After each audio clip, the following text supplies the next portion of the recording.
So this is me. I'm a 5-time MVP. I blog and I tweet and I do LinkedIn, and I have no time to expand on this because we're here in 30 minutes to cover solution architect. And if we see or we look at the definition, and this comes from the Oxford languages, a solution is a means of solving a problem or dealing with a difficult situation. And I find it funny because the example that it gives, Oxford Languages always gives you an example, usage of the word in a sentence. And there are no easy solutions to financial and marital problems. And I do think it's quite right. If we expand this and we look at architect, it's a person who is qualified to design buildings. And an architect takes into consideration all the constraints involved in building a house. Now, there is no definition for an architect in IT projects, or at least not in Oxford Languages. But if we substitute buildings for IT projects, it still works, right? It's someone who is capable or qualified to design IT applications. And if we look at solution architect, and we expand it there, it's a person who designs hardware, software, or networking applications and services intended to solve identified problems within an organization. See? It's a mouthful, and it says nothing, essentially. It's a good definition. And what is a solution architect now? Essentially, someone who does everything and just makes sure that it works in the end. Well, that's what the definition says, right? And we'll get back to that later. But expanding on solution architect, there are two more architects I see in IT projects, and it's the enterprise architect as well as the technology architect. And the enterprise architect is a person who designs the applications and services in an organization, while as the technology architect or application architect, depending on how you look at it, is a person that has way more deep knowledge on the technology that's been used to build the actual applications. And if you put all of these in a graph, you get something like this. Currently, we take the graph with strategy focus being low and high, and horizontally technology focus being broad knowledge or in-depth knowledge, and we put all of these three architects on the slide, we get something like this. We put the technology architect to have a full in-depth focus or knowledge of the technology, and goes all the way over there, like on the right. Doesn't deal that much with strategy overall in a company, doesn't have to think that much about where the technology or the technology landscape in the company goes. More or less is the one that implements after decision has been made on strategy, right? So the enterprise architect goes top left. Doesn't know in-depth about technology, knows enough to make strategic decisions, to look into the future, to see that the strategy of the company in the IT is aligned with the strategy on, I don't know, go-to-market or make sure that the company stays relevant. And then, of course, you can guess where the solution architect goes. It goes smack in the middle. It's the person or group of people that make sure that all of these enterprise and long-term strategy visions are translated into the technology and to the technology architects. The people that can talk both business as well as technology, people that can make sure that all of these visions and strategies are translated to the technology architect, as well as make sure that all of the technology challenges that come up while implementing applications get translated back to the enterprise architect. Which means solution architects have a bunch of responsibilities. And it's not an exhaustive list. It's something that I made up. It's my opinion. Like the whole of this deck is my opinion on all of this. But the solution architect maintains the overall technical vision and makes sure that they can design complex systems that integrates technologies, aligns business goals, and considers limitations as well as opportunities. It has to look at every angle of the implementation and make sure that everything is considered. And is a bridge between the business problem as well as the technology solution. Now, this brings us to a couple of challenges, and I've got 7 of them, and I'll run through them rather fast, I guess. When all you've got is a hammer, everything looks like a nail. And I'll take you back in some history, it's like Maslow's law of, I don't know, tooling or something like that. But if we go back, this is me in 2012, 12 years ago. Look very young. I'm in Versailles, at the Palace of Versailles, and I'm thinking SharePoint. My job title there is Solution Architect at that point, but the only thing that I do is SharePoint 2013 on premises. All my solutions are based on SharePoint 2013 on premises. We did a raise of hand with Ben. I'm pretty sure if there are some SharePoint people from back in the day here, I'm pretty sure someone has built a CRM system on SharePoint. I know I did. Because essentially, at that point in time, if a customer had licenses on SharePoint 2013, SharePoint was the tool for everything. It was not just document management, it was everything. We just built it. This is me a couple of years later, 2015, 2016, moving into the cloud. And my mind is getting fuller because I moved. I'm still a solution architect. My job title hasn't changed, yet I not only have to think about SharePoint, but now I have to think about Azure Active Directory or Entra ID, or the thing keeps changing names. Microsoft Teams, Yammer, who's now Viva, whatever, Engage, Exchange, and all of that. So I have to think about way more things in the cloud to make sure that our solutions are usable, are something that our customers want to do. I get a bit older, I get a kid, I go on walks, and now it expands. In 2017, 2018, I started a company that wants to do business applications, but unfortunately, or fortunately, business applications do not stand by themselves. I'm still in the cloud, I'm still doing all of that Exchange and Microsoft 365 stuff, because that's required. But now, as a solution architect, because my job title hasn't changed, I now also have to think about Power Pages and Power Virtual Agents or Copilot Studio or Power BI, Power Automate, Dataverse, Power Apps. All of that is now as well something that I need to take into account to build my applications. I grow up a bit, I grow a beard, because I get older. And over the last 1.5 years, I had so much fun, I think, using or expanding my toolbox with all of the ERP systems. And then I get to learn field service and CRM and sales and customer service, but as well Business Central and F&O. And now I'm still a solution architect, and now I have to consider all of this.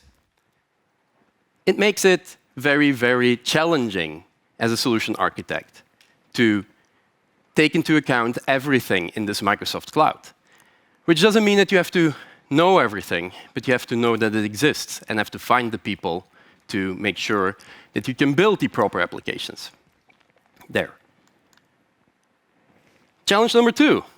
Unless you're continually improving your skills, you're quickly becoming irrelevant, of course, because it keeps changing. You can be a solution architect at this point, and you can be very, very good, and you can be irrelevant in 6 months.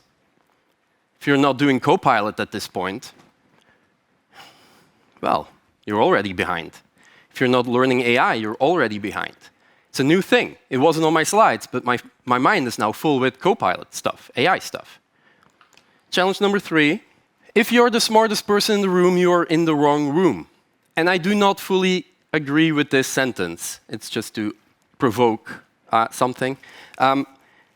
What I want to achieve with this sentence, or what I mean with this, is the fact that you have to surround yourself with people, preferably application architects or technology specialists, that are smarter than you in their specific field of interest, in the thing, in the application, in the technology that they are better in than you. And it's not a problem. Time to put your egos aside. As a solution architect, you do not have to be the smartest one, and you do not need to know everything. There are people that are focusing on their technology, on that one technology, and those are the people that you want on your team, because they can provide you with all of the information necessary to build your proper applications. And I get it. It's always a challenge, because no one starts as a solution architect, right? People start as a technology architect, or like a consultant, and they build up knowledge. And then at some point, you are the smartest one. You know the most. And then you take on another technology and another technology and another technology. And at that point, you become a solution architect. And at that point, all of your knowledge diminishes of every single thing that you build up. And then you need to surround yourself with people that know more. And you have to recognize that, and you have to make sure that you listen to the input that they give. And it's challenging because I have a big ego, and I was good at what I did, but now I have to recognize that some people are just better at what they do because they focus on one thing, and I have to focus on a lot of things. Challenge number 4. The solution to one problem is merely the creation of the next. Another fun thing as a solution architect is that it never is done. You deal with a problem, you figure out a solution, and immediately it creates 3 more problems for you to look into. And this is a thing that you'll have to recognize because it is a challenge as a solution architect to deliver value, but also to feel recognized for your work. Because while fixing one problem, multiple others start up as well, and it's never done. There's always compromise. There's always something that might not be the best solution. Okay? Challenge number 5. If it looks like a duck, walks like a duck, and quacks like a duck, it's probably just great marketing. And this is something that you will, or you probably have learned already. I love seeing presentations like the one that Ben did with Matej just now, I think. I'm sorry if I forgot your name. But it's an amazing product showcase, and it's something that you would love to see.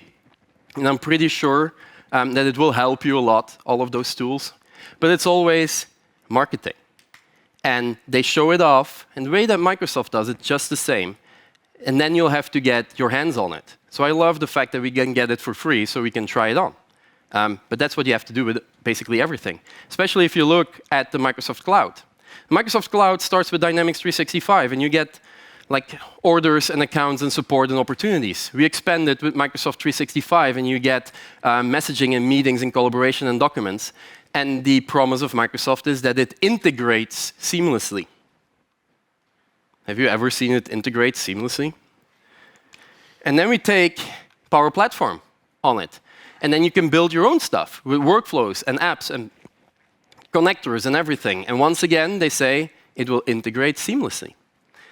You do not have to put in a lot of effort. And then as a solution architect, you go, I'm going to try it and see if it's true. That's what you need. You need to try it out. And then you get your partner solutions, the one that we build, as well as those that Resco built. And they all put on top of this ecosystem, and you'll have to look and see what part of it is marketing, what part of it is actual real value that you can get. And have to try out and figure out all of these products, all of these functionalities, and make sure that they keep working together. All that glitters is not gold. And this one, my friend, Martina Grom, you might know her. She's an MVP in Microsoft 365 area. She tweeted this, and it's a very funny realization. Back in 2021 and 2022, on the heels of COVID, essentially, it was Teams. And all the messaging we got was Teams, and we're investing in Teams, and you have to invest in Teams, and it's about calling and remote work and Teams, Teams, Teams, Teams. And that was the messaging. And we all shifted. We all went, Teams, that's what we need to do. And we went in that direction. And then you might remember it. There was this small little stint in 2023 where it was Viva, and it was the year of Viva.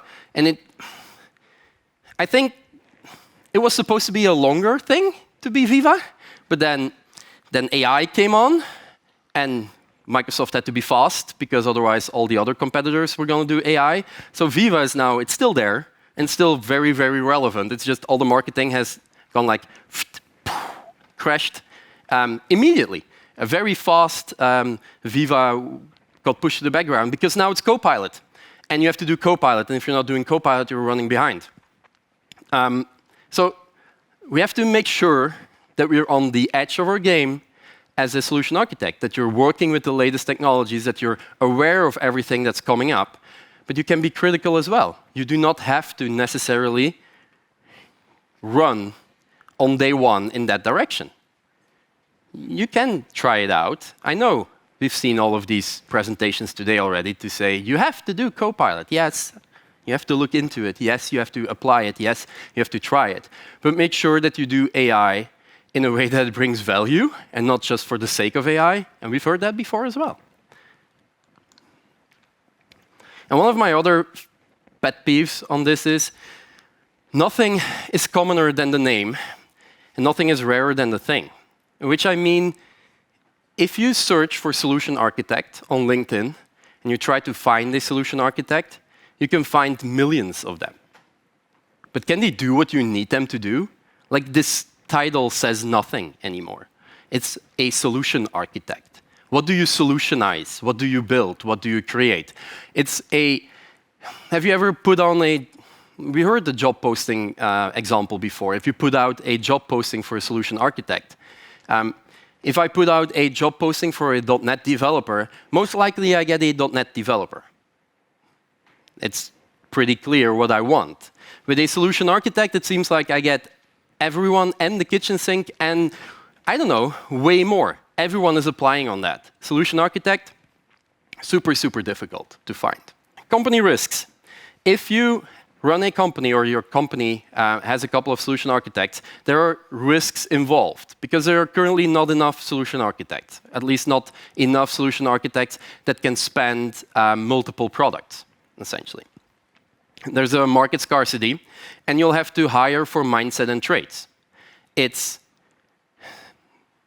can try and hire that unicorn that's available on the market, but usually they work at a company and they only leave that company if you offer them a lot of money or if they are very unhappy at the company that they work at, because this is a type of role that's usually already kind of important in their company and has a position worked out.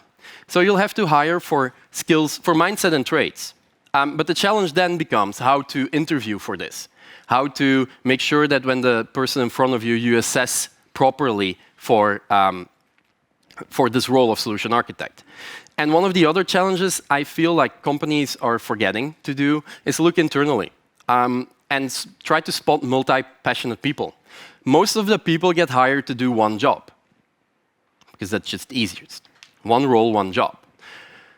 There are many people that have passion for multiple things. And classic corporate strategy is to not work on that, like not focus on that. But you'll have to spot your multi-passionate people, people that are willing to invest in more than just the technology that they're looking into, that they are currently working at. And if you find those people, you can grow them into becoming a solution architect. These are also the type of people usually that get easily bored. So if you spot your multi-passionate people early and you can get them more challenges with more technologies or broader expansion on their skill set, they're more likely to stay longer at your company. For the solution architects themselves, there's also a couple of risks. There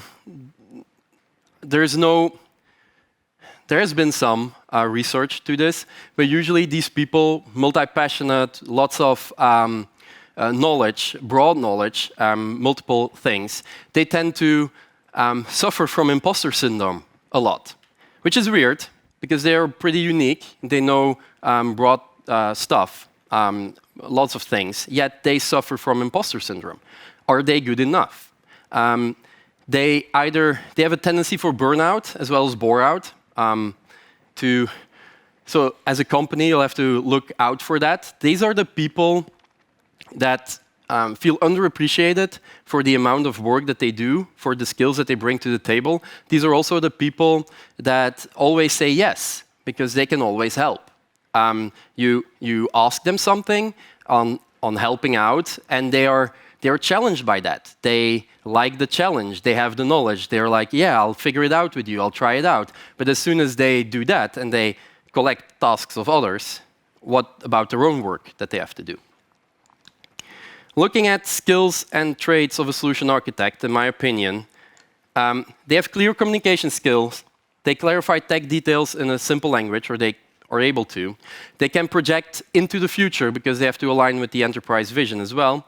They're curious, rational, analytical, and methodical, and they have strong problem-solving skills. Because every day is a challenge. combining and connecting all of these different technologies in the cloud. These are the people that ask more questions than that they talk, and they ask the right questions. They keep continuing the why that goes 5 times. Why do you want this? Why do you do this? Are you sure that this process is the way that you wanted to implement it? It's not because you've done your process for 15 years that we now have to do all this, now implement this. And they're not afraid, and this is one of the most important ones, to admit to not knowing, or to admit that they do not know what's going on. I can tell you that my first Business Central project, or the first project I was involved with Business Central, I felt very, very stupid at the table because I had a very smart person doing Power Platform and a very smart person doing Business Central. And I was there and I was like, Power Platform, yeah, I know this kind of bit, but Business Central, I have no clue. I don't know. So when they start talking, I have to interrupt them every minute 5 times to go ask, like, can you clarify this? Can you get me up to speed? I really, really, really would like to understand your project or your product. I want to understand what you do, what the thing is that makes your product great, so that I can combine it with the thing that I think my product makes great. Okay? For their ability to project into the future, they have to check if the solution that they're building or proposing could stand for long-term use. Like, can it scale into the future? Or do we have to rebuild it after 6 months? Preferably, we don't rebuild it after 6 months.